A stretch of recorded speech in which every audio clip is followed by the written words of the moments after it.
All right, what's going on there, folks? Welcome back here to a Tuesday night. It is the Earthmaster out here, about 10:50 p.m. California time, June 4th, 2024.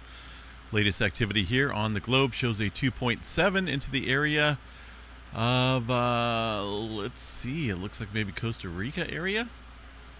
A lot of earthquake swarming going on down there. We'll jump back into this here in just a little bit, covering the volcanic activity or lack thereof across the Kilauea volcano. Things are still at a standstill. Of course, anything could change at any minute here, but the eruption has halted, or at least come to a pause, and even some wording out here from the USGS states that it could change very quickly. There's still obviously quite a bit of inflation underneath this area.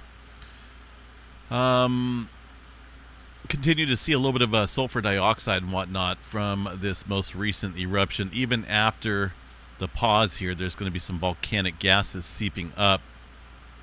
A look at the webcam that they have situated up here. It's a temporary webcam. Shows that, there's still some glowing going on out here. But it doesn't look like an eruption is ongoing out there. Just some heated material still, right? Still kind of got that little glow to it.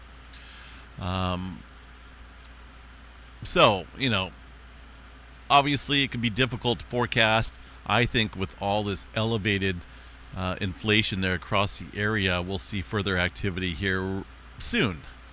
Let's take a look at some of this data and see what we got. Deformation data gives us a pretty good indicator of what's going on below the surface in terms of inflation. So there's our recent eruption activity. We did see a little bit of decline here in the inflation, but notice that we're starting to go back up now, it looks like. So even with that small volume of magma that was released here recently, we're still quite inflated there across the summit and east rift zone. We didn't really lose much volume at all, so it's going to be interesting to see how this plays out. Earthquake activity has been hit and miss out here. There's definitely, some earthquake activity. Let's bring up the seismograph station here. And as you can see, I think we got a different map here. Let me bring up a different seismograph station. Is this one working? Or is that the same one I clicked on? I guess there really hasn't been a lot of activity. I did see some here recently on the USGS map, so it's weird I'm not seeing them show up here. Maybe a handful of them, but let's go over here to the USGS map and see what they have for a close-up perspective. A little bit going on down here across the East Rift Zone. Got to watch out, right? Obviously, there's still some concern about where this could be heading. There's the last earthquake, so that kind of makes sense. We only seen really one earthquake on that graph I showed you guys, the 2.1 earlier this evening. Again, waiting and watching. California did see some earthquake activity here into the Los Angeles area early, around the Pasadena area, Highland Park. This came in as I think a 3.1, got downgraded and then upgraded and then downgraded once again to a 2.8. This is definitely felt by quite a few folks out here. Of course, Los Angeles area, quietly populated region. And, it's a 3-pointer. Even a 2.8 there, you'll definitely be able to feel. Of course, the Southern California area has seen some activity here recently. It looks like it may be on, let's see here, potentially the Raymond Fault. There's a little foothill fault here. Looks like it may be the Raymond Fault. Either way, with the activity here recently in Southern California, it's still a sign of some impending pressure out here, or I should say ongoing pressure out here against the southern portion of the state, and also up north as well. Still somewhat heightened out here in the last 24 hours. Nothing on the southern branch here of the San Andreas Fault, but we'll continue to watch that. Handful of earthquakes up and down the San Jacinto Fault Zone. Throughout the Bay Area, we're getting a little bit of swarming again here on the Hayward Fault. This earthquake coming in as a 2.1 and a 1.4 earlier this afternoon. It's been having a little bit of swarming out here recently, the last 7 days or so. Shows some movement up and down this region. And if we go back the last couple weeks here, the Hayward Fault has actually been quite active. And this is obviously a very dangerous fault system that runs through the East Bay. Movement throughout the Clear Lake volcanic field. Of course, a lot of this is the hydrothermal operations in full swing up there across that area. Numerous power plants and whatnot. I'm kind of watching the southern end of the Cascadia Subduction Zone. We've been getting a lot of earthquake activity up here into the deeper regions. And of course, with the ongoing tremor activity, let me show you guys the tremor map here. Yeah, that's still kicking up here, 405. And the last week we got to be over 2,000 or so, close to 2,000. And the majority of these 2,000 epicenters of tremor have been here at the southern end of the Cascadia Subduction Zone, Northern California. So obviously tremor activity here occurring down into the deeper regions, while we are seeing some upper adjustment going on, upstream adjustment. So that's always, some concern here that it could trigger some bigger earthquakes out here that are, that's in a region that's highly stressed. The southern end of the Cascadia can easily produce an 8.4 with a partial rupture here. That in itself would be pretty damaging, but getting a lot of earthquake activity out here in the last week, continuing up to this hour. These are not surface quakes, but occurring down into the subduction zone, not as deep as the tremor, but roughly looks like 23, 28, 16 kilometers or so into the southern end of the Cascadia megathrust, which kind of extends underneath this area in this fashion right here. I can't remember the exact area, but a lot of times we can follow it there on the tremor map. But we'll continue to keep an eye on that. Definitely showing some elevated activity out there. Around the Lake Almanor area, a little 1.4 in the last hour. Pacific Northwest, really nothing showing up here. A couple small spikes around the volcanoes up here, but really nothing big. Yellowstone National Park up here in Wyoming, pretty quiet. Montana and Idaho seeing a small little bit of quake activity as well. Let's check out the tremor map, or the Yellowstone. Hopefully we don't have tremor here at Yellowstone. That would be kind of a bad sign. But wind, a lot of wind earlier. We're getting, these thunderstorms and whatnot that brew up this time of year. And that's what's showing up out here across these seismograph stations. So, and they died down at night. Obviously, as we can see, most of this activity has died down in the last couple hours. Really no earthquake activity that I can see here, aside from maybe a very small microquake here across the Pitchstone Plateau area. Let's see, there we go. And we did see some activity south here of the border in the Baja California area, a little 3.3, and I think even some, I think that was about it here, but, still kind of keep an eye on this area for some adjustment. There's been a lot going on here in the last few days, a lot of adjustment, and, all it takes is a little bump here on one of these fault systems or plate boundaries that are well overdue to trigger a big one. 2.5 up into the Canada area, although it looks like it's on the state side, upper New York area. 2.5 coming in earlier this afternoon. Look at the rest of the model here. A lot of earthquake activity out here in the southeast Pacific area. Quite a few of these fracture zones here getting hit recently. Definitely some decent adjustment going on out here. That is probably why we're seeing some swarming up here across this area. A lot of times we'll see either uptick in movement across the Peru-Chile Trench, or even some of these adjacent plates here. The general plate stress here kind of goes off in this direction once we see earthquake activity out here in these zones. So it does look like we're seeing quite a bit of activity stirring up down here. Even a 4.8 into the USGS not showing that. Looks like maybe Colombia or Venezuela. But this swarm here, let's see exactly where that's at. Bring up, it looks like Costa Rica here, 21 minutes ago. So there is a, are we working? I don't know. I don't like this map. I miss the old EMSC model, but that does look like where that activity is swarming at there on the earthquake 3D globe. So elevated movement out here, it looks like, across a good portion of several plate boundaries across New Zealand and whatnot. Looks like they had a 3.6 here again. The southern end of the Kermadec Trench, maybe the northern end of the Hikurangi subduction zone. Pretty shallow earthquake, and getting some super deep quakes once again here.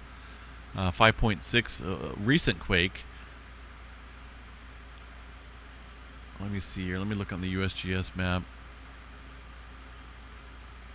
That came in, well, that's kind of an odd 4.8.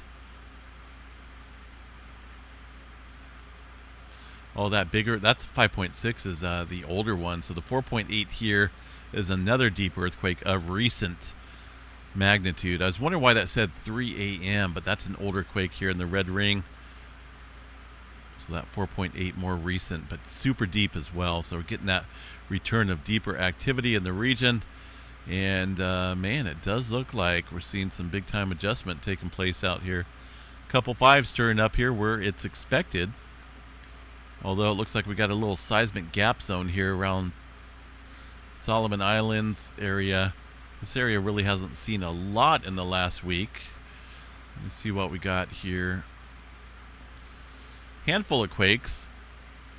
5.0, 5.2, 4.6, but more active back here and also ahead on this frontal around this plate boundary.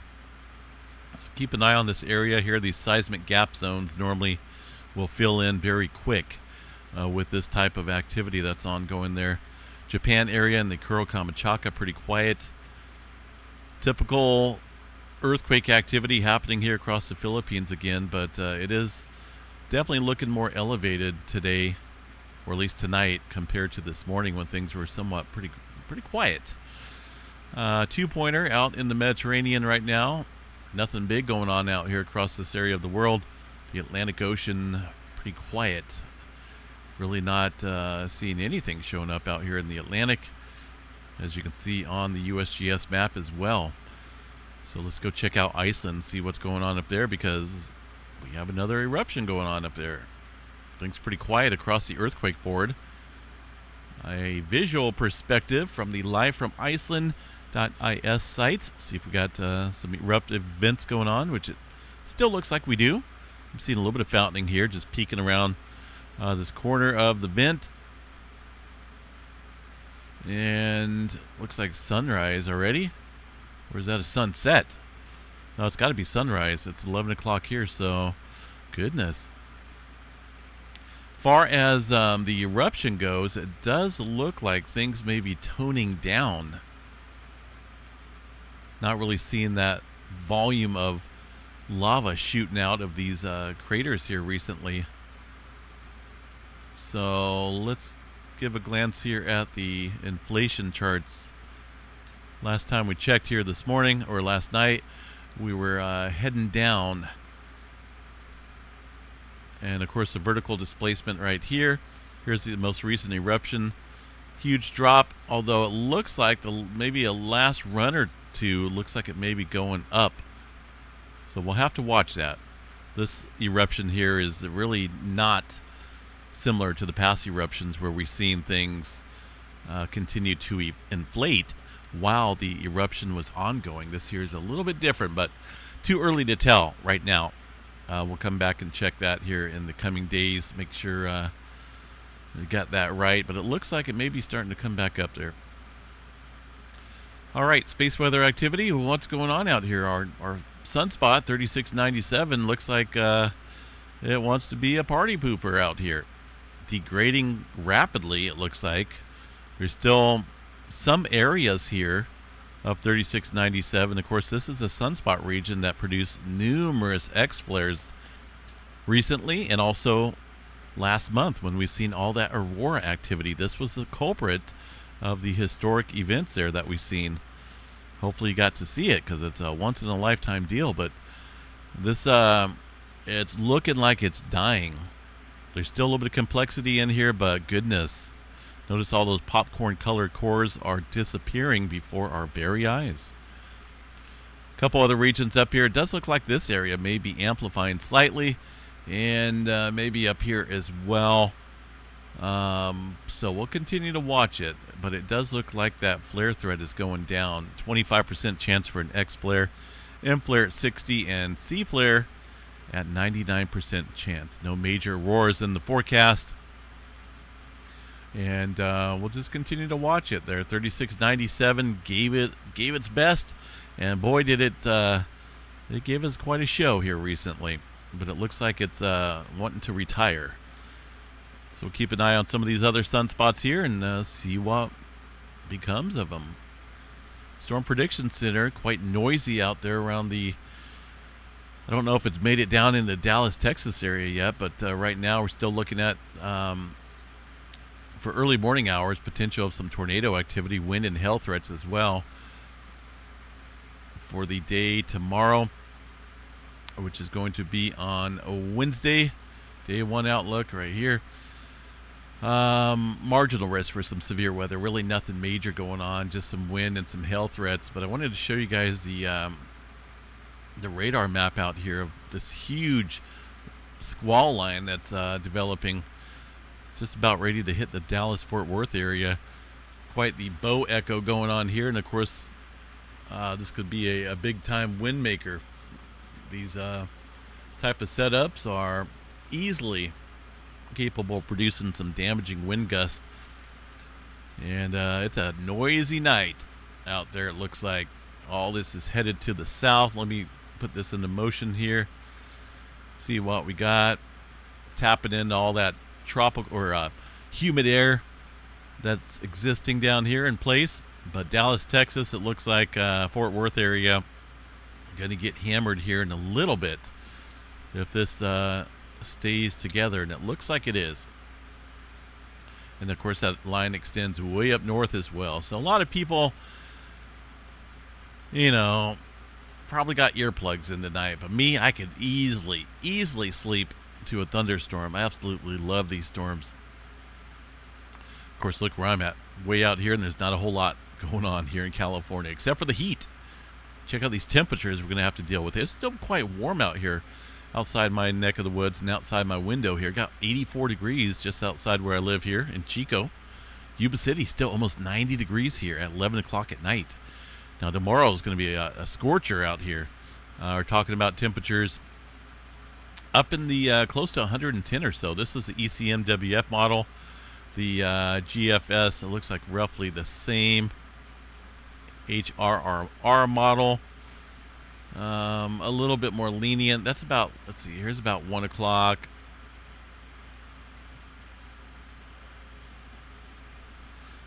I don't think a couple degrees really matters. 106 or 110, it's still going to be hot out here. And it looks like that's going to be our story here for a little while. It doesn't change. We're going to be up, Saturday looks a little bit cooler, but I think next week is going to be back to being hot. At least that's what the forecast showed here. But I'll take the cooler weather. I'm not against that. I guess we'll see what happens. Either way, look at that. A lot of heat building up here. Also some very warm sea surface temperatures out there. Much warmer than normal.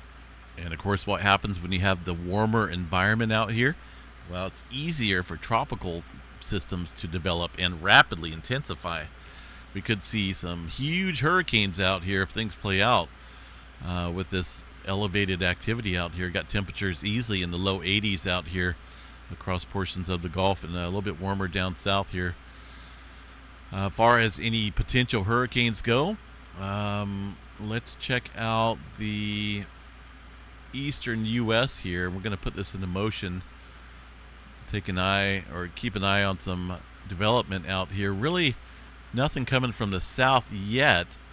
It does look like there's some type of tropical system maybe trying to form in the Gulf around the second week of June, but that's a ways out. Don't want to look that far out and say, hey, this is going to turn into a hurricane. But we do have some development throughout the June time period, it looks like, that we'll have to keep an eye on. And of course, with these sea surface temperatures that warm, it's going to be quite easy for things to get going.